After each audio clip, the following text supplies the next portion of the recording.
ശ്രീലക്ഷ്മി, ഞാൻ നിനക്ക് വേണ്ടി ഒരു റെയർ ഡയമണ്ട് നെക്ലസ് വാങ്ങി. എനിക്ക് വേണ്ടിയോ? യെസ്, നിനക്ക് വേണ്ടി ഗിഫ്റ്റ് വാങ്ങാൻ തീരുമാനിച്ചപ്പോൾ ഞാൻ പൈസയെ പറ്റി ഓർത്തില്ല. നമ്മൾ രോഹൻ്റെ കല്യാണ റിസപ്ഷന് ഈ നെക്ലസ് ഇട്ടാ പോകുന്നത്. This is so beautiful. നീ എനിക്ക് വേണ്ടി തന്നെയാണോ ഇത് വാങ്ങിയത്? Thank you, thank you, thank you, thank you so much. നിന്റെ സൗന്ദര്യത്തിന് മുന്നിൽ ഈ ഗിഫ്റ്റ് തന്നാൽ പോരാ. നിനക്കിതിൻ്റെ വില എത്രയാണെന്നറിയോ? 1 കോടി രൂപ.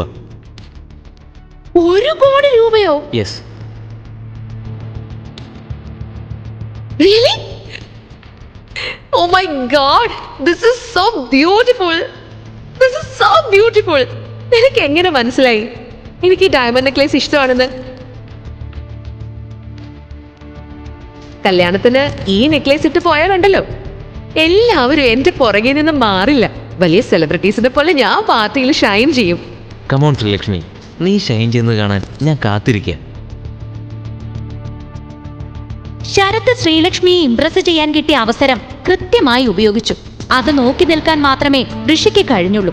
പക്ഷേ ഈ നെക്ലസ് ഡ്യൂപ്ലിക്കേറ്റാ. ഒറിജിനൽ നെക്ലസിന്റെ കോപ്പിയാണ്. ഒറിജിനൽ നെക്ലസിലുള്ള ലോഗോ അല്ല ഈ നെക്ലസിലുള്ളത്. അത് ഈ ലോഗോ പരിശോധിച്ചാൽ നിങ്ങൾക്ക് മനസ്സിലാവും. ശ്രീലക്ഷ്മി, നിനക്ക് വേണമെങ്കിൽ ചെക്ക് ചെയ്ത് നോക്കാം. ശ്രീലക്ഷ്മി പരിശോധിച്ചപ്പോഴാണ് ഈ ഡയമണ്ട് നെക്ലസ് ഡ്യൂപ്ലിക്കേറ്റ് ആണെന്ന് മനസ്സിലായത്. ശരത്ത് ചെറുതായി ഒന്ന് നാണം കിട്ടും. ശ്രീലക്ഷ്മി, ഇതെങ്ങനെ സംഭവിച്ചു? എൻ്റെ കൂട്ടുകാരൻ എന്നോട് കള്ളം പറഞ്ഞോ? അവൻ എന്നെ പറ്റിച്ചോ? ഞാൻ നിനക്ക് വേണ്ടി ഡ്യൂപ്ലിക്കേറ്റ് അല്ല വാങ്ങിയത്. ഞാൻ നിനക്ക് വേണ്ടി ഡ്യൂപ്ലിക്കേറ്റ് വാങ്ങുമെന്ന് നിനക്ക് തോന്നുന്നുണ്ടോ? ഞാൻ അങ്ങനെ ചെയ്യില്ല. എന്തായാലും എനിക്കിപ്പോൾ ഒരു അർജൻറ്റ് മീറ്റിംഗ് ഉണ്ട്. അത് കഴിഞ്ഞ് നമുക്ക് സമാധാനമായിട്ട് സംസാരിക്കാം. ശ്രീലക്ഷ്മി, ഞാൻ ഇതുവരെ നിനക്ക് വേണ്ടി ഒന്നും ചെയ്തിട്ടില്ല. പക്ഷെ ഇപ്പോൾ ഞാൻ പറയുന്നു, നീ ഇയാളിൽ നിന്ന് അകലം പാലിക്കണം. അവൻ നിന്നെ ഇംപ്രസ് ചെയ്യാൻ വേണ്ടിയാ നിനക്ക് ഡ്യൂപ്ലിക്കേറ്റ് ഡയമണ്ട് നെക്ലസ് തന്നത്. ഇങ്ങനത്തെ ആളുകൾ ഇന്നല്ലെങ്കിൽ നാളെ നിന്നെ ചതിക്കും.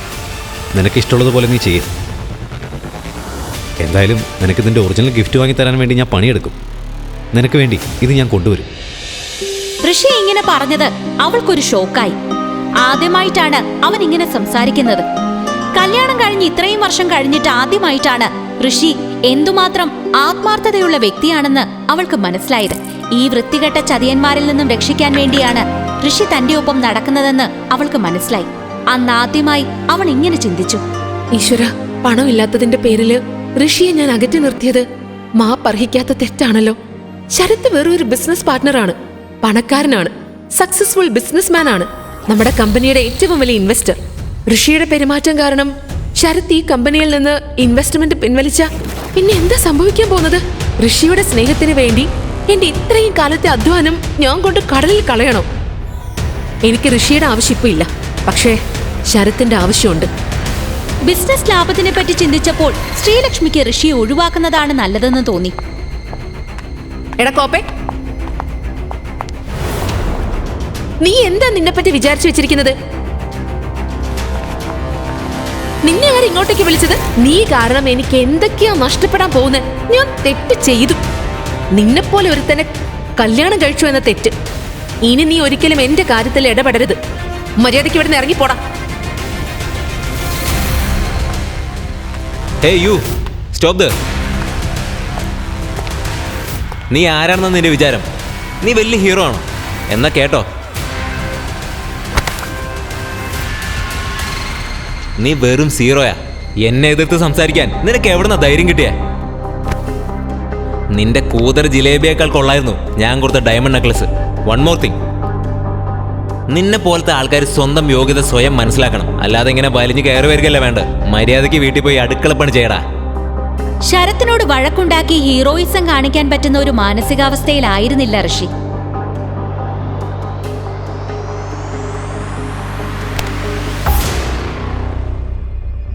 ഇത് അവസാനമായിട്ടായിരിക്കണം. നീ ഇപ്പം എൻ്റെ നേരെ കൈ ചൂണ്ടിയില്ലേ, അതുപോലെ ഇനി ഒരു തവണ കൂടി കൈ ചൂണ്ടിയാ നീ തീർന്നു. എൻ്റെ പുറകിൽ നിൽക്കുന്ന ഇവളുണ്ടല്ലോ, അവളെൻ്റെ ഭാര്യ. അവളുടെ പുറകെ നീ ഇനി നടന്ന പിന്നെ ഞാൻ നിന്നെ കൊല്ലും. ഇനി ഒരു തവണ കൂടെ ഗിഫ്റ്റ് എന്ന് പറഞ്ഞ് എൻ്റെ ഭാര്യയുടെ മുന്നിലെങ്ങാനും വന്ന നിന്റെ കുടുംബമടക്കം ഞാൻ കത്തിക്കും.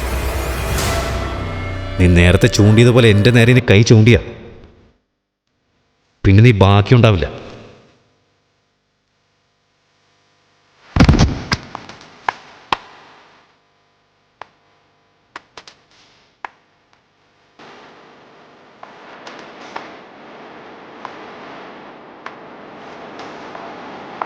പക്ഷെ അവന്റെ എതിർപ്പ് ശ്രീലക്ഷ്മി വകവെച്ചില്ല. അവൾ ശരത്തിന്റെ ഒപ്പം ആ നെക്ലേസ് ധരിച്ചുകൊണ്ട് കല്യാണ പാർട്ടിക്ക് പോയി. സ്വന്തം ഭാര്യ ഒരു ആഡംബര കാറിൽ സുഹൃത്തിനൊപ്പം പോകുമ്പോൾ തന്റെ സ്കൂട്ടർ നോക്കി വിഷമത്തോടെ ഇരിക്കുന്ന ഋഷി. ശ്രീലക്ഷ്മി, ഇപ്പോഴും നിനക്ക് ചുറ്റുമുള്ള ചതി മനസ്സിലാവുന്നില്ലല്ലോ. പക്ഷേ എന്നെ നീ തിരിച്ചറിയുന്ന ഒരു ദിവസം വരും. രാത്രി ഒരുപാട് വൈകി. ഋഷി ആകെ വിഷമിച്ചിരിക്കുകയാണ്. അപ്പോഴേക്കും അവന്റെ ഫോൺ റിങ് ചെയ്തു.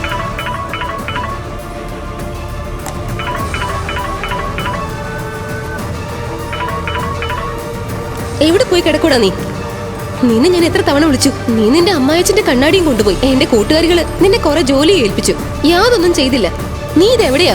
അമ്മേ, ഞാൻ ശ്രീലക്ഷ്മിയെ വിളിക്കാൻ പോയി. അവളുടെ കയ്യിൽ ഫോൺ കൊടുക്ക്. അവള് ഫോൺ എടുക്കുന്നില്ല. പക്ഷേ അവൾ എൻ്റെ കൂടെ ഇല്ല ഇപ്പം. എടാ, താനല്ലേ ഇപ്പൊ പറഞ്ഞ് അവൾ തന്റെ കൂടെ ഉണ്ടെന്ന്? പിന്നെ ഇപ്പൊ ഇല്ലെന്നോ? എൻ്റെ കൂടെ തന്നെ ആയിരുന്നു. പക്ഷേ അവൾ അവസാനം അവളുടെ ബിസിനസ് പാർട്ണർ ശരത്തിന്റെ കൂടെ പോയി. എന്റെ ദേവിയാനി, ഇവിടെ എന്താ നടക്കുന്നേ? നിന്റെ മരുമൻ രാവിലെ പോയതാ. ഇപ്പൊ ഇവിടെ I told you I don't trust this man. എനിക്ക് ക്ലബിൽ ചീട്ട് കളിക്കാൻ പോകണം. കണ്ണാടി ഇല്ലാതെ എനിക്കൊന്ന് കണ്ടുകൂടാന്ന് നിനക്ക് അറിയില്ലേ? എനിക്കാണെങ്കിൽ വാച്ച് നോക്കി സമയം പോലും അറിയാൻ പറ്റുന്നില്ല. ഞാൻ എങ്ങനെ ക്ലബിൽ പോവും? സോറി, ഒന്ന് റിലാക്സ് ചെയ്യ്. ഞാൻ വഴിയുണ്ടാക്കാം. I promise. നിങ്ങളുടെ കണ്ണാടി will be as good as new. എനിക്ക് ടെൻഷൻ ആകുന്നു. എനിക്കൊന്ന് റെസ്റ്റ് എടുക്കണം. ഋഷി, താനിത് എവിടെ പോയി കിടക്കുവോ? ഒരു കാര്യവും ഉത്തരവാദിത്തോടെ ചെയ്യില്ല. മാമന്റെ കണ്ണാടിയും കൊണ്ട് കളഞ്ഞു. ഇപ്പൊ മാമന്റെ മോളെയും കൊണ്ടുപോയി കളഞ്ഞു. വാ തുറന്ന കള്ളം മാത്രം പറയുന്ന ഇങ്ങനൊരു സാധനം. ഒരു മണിക്കൂറിനുള്ളിൽ ശ്രീലക്ഷ്മിയെയും നിന്റെ അമ്മായിച്ചന്റെ കണ്ണാടിയും കൊണ്ട് ഇവിടെ വരണം. You understand that? ഇത്രയും പറഞ്ഞുകൊണ്ട് ദേവയാനി ദേഷ്യത്തിൽ ഫോൺ വെച്ചു. Listen, I have to go. I am so sorry. ഒരു കാര്യം, കണ്ണാടി കിട്ടുമ്പോൾ നീ വല്ല അനാഥാലയത്തിലും ഡൊണേറ്റ് ചെയ്യും. എന്റെ ചേട്ടാ, ഡോണ്ട് ബി സോ ഡ്രാമാറ്റിക്. കുറച്ചു നേരം ഒന്ന് വെയിറ്റ് ചെയ്യും. അവൻ ഉടനെ തന്നെ കണ്ണാടിയുമായി വരും. എനിക്ക് വേണ്ടി എല്ലാവരും വെയിറ്റ് ചെയ്യുന്ന എനിക്കിഷ്ടം, അല്ലാതെ മറ്റുള്ളവർക്ക് വേണ്ടി വെയിറ്റ് ചെയ്യുന്ന എനിക്ക് അത്ര ഇഷ്ടമല്ല. You know that. Bye, see you darling. Rishi ഉടനെ തന്നെ ഫോൺ എടുത്ത് ശ്രീലക്ഷ്മിയെ വിളിച്ചു. അവൾ ഫോൺ എടുക്കുന്നുണ്ടായിരുന്നില്ല. ഋഷി ഉടനെ തന്നെ പാർട്ടി നടക്കുന്ന നൈറ്റ് ക്ലബിലേക്ക് പോയി.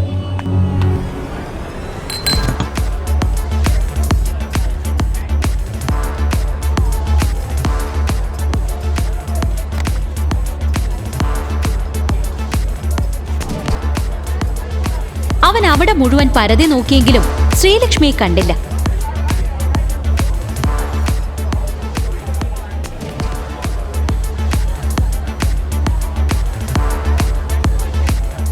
അപ്പോൾ അവൻ ദൂരെ നിന്ന് ശ്രീലക്ഷ്മിയുടെ ഒച്ച കേട്ടു.